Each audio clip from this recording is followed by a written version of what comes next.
Okay, I guess by now you've seen the headlines, and I'm telling you, what's happening now is exactly what I was talking about the other day about Elon Musk throwing that sign up in front of people.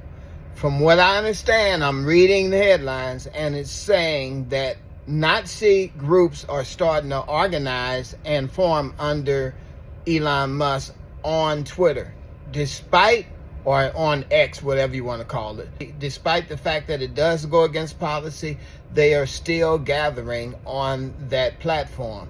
Now, Musk has a problem because all of these people, once they saw that salute, that Roman, Greek, German salute that's traditionally been out there, where they've been using it over the years to show allegiance to this particular leader, this same allegiance symbol now is being used by white supremacists, by Nazi groups, skinheads, whatever you want to call them.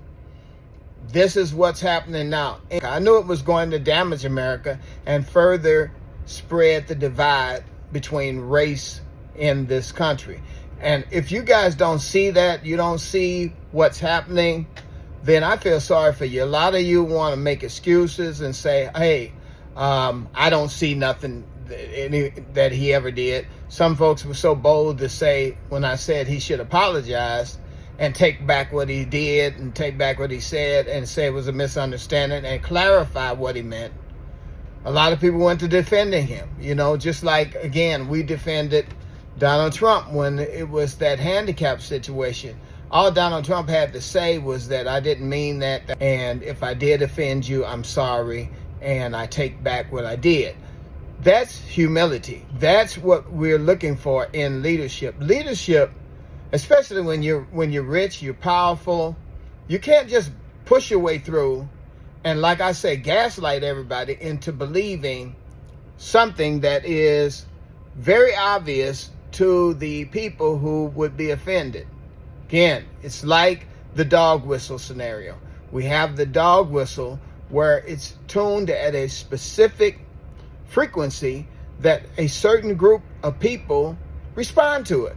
And there are people out there who are just waiting to hear the word racism, or let's go ahead and let's discriminate against this particular group or that particular group, and let's single out this group or that group.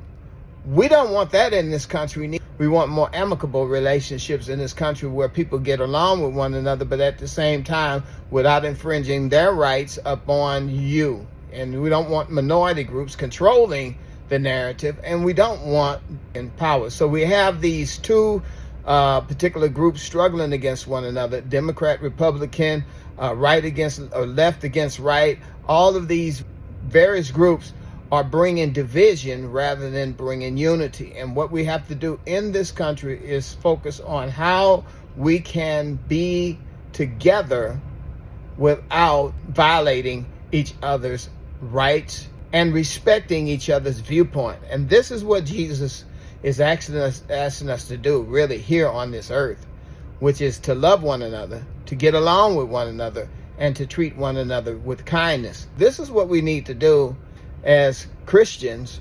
But I wonder about these people who are rich and powerful.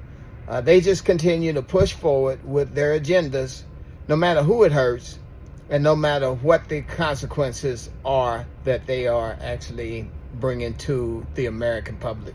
I think there's a responsibility. Elon Musk needs to be responsible for what he did.